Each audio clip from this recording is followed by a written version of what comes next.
आपने अपने घर पे मेरे बारे में अभी तक बताया भी नहीं और डायरेक्ट आप मुझे घर लेकर आ गए। अगर आपके घर वाले एकदम से मुझे देखेंगे तो नाराज नहीं होंगे वो लोग आपके ऊपर? अमित, मुझे तो बहुत डर लग रहा है तुम्हारे घर जाने में। अरे यार सोनम, तुम टेंशन मत लो, मैं हूं ना, मैं सब संभाल लूंगा। मुझे तो बहुत डर लग रहा है कि कहीं आपके परिवार वाले मुझे स्वीकार ना करें, मुझे अपने घर में रहने ना दें। इसीलिए अमित, मुझे बहुत ज्यादा डर लग रहा है। पता नहीं वहाँ जाने पे कितना हंगामा करेंगे आपके घर वाले। अरे यार तुम बिल्कुल भी परेशान मत हो, मैंने कहा ना, वो लोग कैसे नहीं तुमको एक्सेप्ट करेंगे। अरे मैं तुमको पसंद करता हूँ तो भला वो लोग कौन होते हैं तुमको रिजेक्ट करने वाले। मुझे तो लगता है कि ना ही तुम मुझसे प्यार करती हो और ना ही तुम मेरे ऊपर विश्वास करती हो। अरे नहीं अमित, ऐसी बात नहीं है। अगर मैं आपसे प्यार न करती होती तो फिर भला मैं अपना घर छोड़ के कैसे आ जाती आपके साथ? यहाँ तो बस मैं आप ही के लिए आई हूँ ना, क्योंकि मैं आपसे बहुत ज्यादा प्यार करती हूँ। सोनम, फिर क्या टेंशन है? जब तुम मुझसे प्यार करती हो तो मुझ पर भरोसा रखो, मैं सब संभाल लूंगा। तुम कूल रहो, और मेरे होते हुए मेरे घर वाले तुम्हें कुछ बोलने की हिम्मत ही नहीं कर सकते हैं। मुझे मेरी मम्मी और पापा को कैसे हैंडल करना है मैं सब कुछ अच्छे से जानता हूँ। मम्मी को कैसे मनाना है, पापा को कैसे मनाना है, माँ के आगे क्या क्या करना पड़ेगा, क्या क्या नहीं करना पड़ेगा। इसलिए तुम टेंशन फ्री होके घर चलो, तुम्हें कुछ भी नहीं करना है। मैं तुमसे प्यार करता हूँ, तुम मुझसे प्यार करते हो। जब मियाँ बीबी राजी तो फिर क्या करेगा काजी। तुम्हें समझ में आया कि नहीं? हाँ हाँ अमित, शायद मैं बेकार में ही टेंशन ले रही हूँ। जब तुम हो तो मुझे किस बात की चिंता? सोनम, एक बात का ध्यान रखना, जब तुम मेरे घर चलना ना, तो जो मेरे मम्मी पापा कहें उसको तुम्हें करना पड़ेगा। अगर तुमने मना किया ना तो फिर बवाल हो जाएगा। इसलिए तुम्हें मेरे प्यार के लिए सब करना पड़ेगा। और अगर मेरे मम्मी पापा तुम्हें कुछ गलत बोलते हैं ना, तो तुम एक काम करना, एक कान से सुनना दूसरे कान से निकाल देना। उन बातों पर ध्यान मत देना।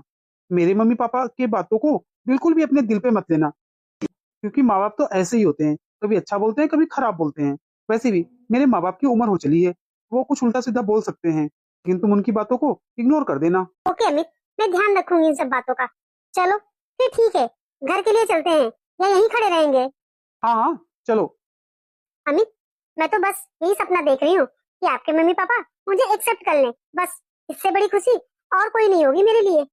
ठीक है, चलो फिर सोनम, घर। लेकिन अमित, जब तुम्हारे घर वाले मुझे एक्सेप्ट कर लेंगे और मैं आपके घर में रहने लगूंगी, तो क्या फिर मुझे घर का सारा काम भी करना पड़ेगा? अरे नहीं यार सोनम, मैं तुमसे घर का काम थोड़ी ना करवाऊंगा। तुमको तो मैं सिर्फ अपने दिल में रखूंगा, और घर के सारे काम करने के लिए मैं एक नौकर रख दूंगा। आप सच कह रहे हो? आप मुझसे कितना प्यार करते हो। चलो सोनम, जल्दी से घर चलते हैं, नहीं तो यहीं खड़े खड़े शाम हो जाएगी। हाँ हाँ चलिए। क्या बात है देवरानी जी, आप इतने उदास क्यों हैं? पता नहीं दीदी, आज मेरा जी बहुत घबरा रहा है। पता नहीं ऐसा क्यों हो रहा है मेरे साथ। मुझे तो लग रहा है कि जैसे आज मेरे साथ कोई ना कोई अनहोनी होने वाली है। अरे देवरानी जी, आप भी कैसी बात करती हो? देवर जी तुमको रोज फोन करते ही हैं, पैसे वैसे तुम्हारे अकाउंट में भेजते ही हैं, और तुम्हारे मम्मी पापा भी सब ठीक ठाक हैं, और हमारे रिश्तेदार में सब लोग ठीक ही हैं, और हमारे घर परिवार में भी सब लोग एकदम ठीक ठाक हैं। किसी की तबीयत नहीं खराब है। क्या पता तुम्हारी तबीयत ना ठीक हो, इसलिए तुम्हारा दिल इतना घबरा रहा है। लेकिन दिल घबराने को सोच के गलत मत सोचो अपने दिमाग में कि तुम्हारे साथ कुछ अनहोनी होने वाली है। नहीं दीदी, मैंने ऐसा कई बार आजमाया है। जब मेरा इस तरह से दिल घबराता है ना, तो मेरे साथ जरूर कुछ ना कुछ अनहोनी होती है। एक नहीं, मैंने ऐसा कई बार महसूस किया है। दीदी, मुझे तो बड़ा डर लग रहा है कि क्या होने वाला है मेरे साथ। अच्छा, तुमने चाय नाश्ता किया कि नहीं किया? मैंने चाय नाश्ता तैयार करके रख दिया है। नहीं दीदी, मैंने चाय नाश्ता नहीं लिया अभी तक, क्योंकि मेरा दिल बहुत घबरा रहा था, इसलिए मेरा कुछ खाने का मन ही नहीं कर रहा था। मैं सोची कि पहले आपसे बता दूं। अच्छा ठीक है, अब तुमने मुझे बता दिया, अब तुम्हारा जी थोड़ा शांत हो जाएगा। जाओ, जाके पहले चाय नाश्ता कर लो। ठीक है दीदी। बेचारी मेरी देवरानी, कितनी भोली है ये। शायद इसकी तबीयत खराब होगी, इसलिए इसको घबराहट सी हो रही है, लेकिन इसको लग रहा है इसके साथ कुछ अनहोनी होने वाली है। लेकिन मैंने इसको समझा के भेज दिया है, शायद अब वो शांत हो जाएगी। अरे माँ जी, आप आ गई? आइए बैठिए माँ जी, मैं आपके लिए चाय लेकर आती हूँ। हाँ बहू, ले आओ चाय। ठीक है माँ जी। मम्मी। अरे देवर जी, आप तो इससे पहले कभी भी आते थे तो हम लोग को फोन कर देते थे कि मैं आने वाला हूँ, लेकिन इस बार इस तरह से अचानक आ गए आप घर। और देवर जी, ये लड़की कौन है आपके साथ? हाँ बेटा, कौन है ये लड़की? क्या ये तुम्हारे साथ आई है यहाँ घूमने फिरने के लिए? शायद मेरी देवरानी सही कह रही थी कि आज उसके साथ कुछ बुरा होने वाला है। और देवर जी देखो, ये लड़की लेके आ गए यहाँ, और कुछ बोल भी नहीं रहे हैं। ये कौन है? कैसे चुपचाप खड़े हुए हैं?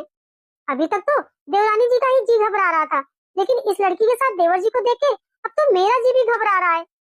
देवरानी जी जो कह रही थी कहीं वो सच तो नहीं हो गया? मुझे तो बहुत बड़ी गड़बड़ लग रही है। कहीं ऐसा तो नहीं ये देवर जी की गर्लफ्रेंड हो? नहीं नहीं, ऐसा नहीं होना चाहिए, नहीं तो मेरी देवरानी का क्या होगा। सोनम, मेरी मम्मी और भाभी के पैर तो छुओ। ठीक है अमित, नमस्ते। खुश रहो बेटा, सदा सुखी रहो। नमस्ते भाभी, खुश रहो। मम्मी नमस्ते, भाभी नमस्ते। खुश रहो बेटा। देवर जी, इस बार आप बिना बताए आ गए, ऐसे कैसे आ गए आप? हर बार जब आप आते थे तो आप हम लोग को बता के ही आते थे घर। अब मैं क्या बताऊं इन लोग को, और कैसे बताऊं कि ये मेरी गर्लफ्रेंड है। ये लोग तो कब से मुझसे पूछ रहे हैं, लेकिन मैं ही नहीं बता पा रहा हूं इन लोगों को। अरे बेटा, ये लड़की कौन है? तुमने अभी तक हम लोग को बताया नहीं। हाँ बेटा, ये किसको अपने साथ लेके आए हो? आखिर कौन है ये लड़की? हाँ देवर जी बताइए ना, आखिर ये लड़की कौन है, किसको आप अपने साथ लेके आए हैं? मम्मी, जब मेरी शादी हो रही थी और आप लोग लड़की देखने जा रहे थे, तो मैंने आप लोग से बोला था ना कि लड़की को देखने के लिए मुझे भी लिए चलो अपने साथ। हाँ बेटा, बोले तो थे तुम। तो मम्मी, आप लोग मुझे अपने साथ नहीं ले गए लड़की देखने के लिए, फिर आप लोग अपनी पसंद की लड़की से मेरी शादी कर दिए। आपने जिस लड़की से मेरी शादी की है ना मम्मी, वो लड़की मुझे बिल्कुल भी पसंद नहीं है। तो इसलिए मम्मी, मेरे ऑफिस में ही ये सोनम काम करती है और ये मुझे पसंद भी है और मेरी गर्लफ्रेंड है ये। नालायक कहीं के, तुम अपने ऑफिस की लड़की पसंद करके लाए हो यहाँ पर? इतनी सुंदर इतनी संस्कारी मेरी बहू है और तुमको ये जींस टॉप वाली पसंद है? और तुम्हारी इतनी हिम्मत कि तुम मेरे सामने अपनी गर्लफ्रेंड लेके आए हो? अरे तुम्हारी बीबी यहाँ पर बैठी है और तुम ये गर्लफ्रेंड घुमा रहे हो। मम्मी, मैं अपनी बीवी को नहीं पसंद करता हूँ, वो मुझे बिल्कुल भी पसंद नहीं है। वो मुझे नापसंद है, नापसंद। आप लोगों ने उससे मेरी शादी जबरदस्ती करवा दी थी, तो इसमें मेरी क्या गलती है? लेकिन देवर जी, आप ये कैसी बात कर रहे हैं? गर्लफ्रेंड तो शादी के पहले होती है ना, शादी के बाद थोड़ी ना गर्लफ्रेंड होती है।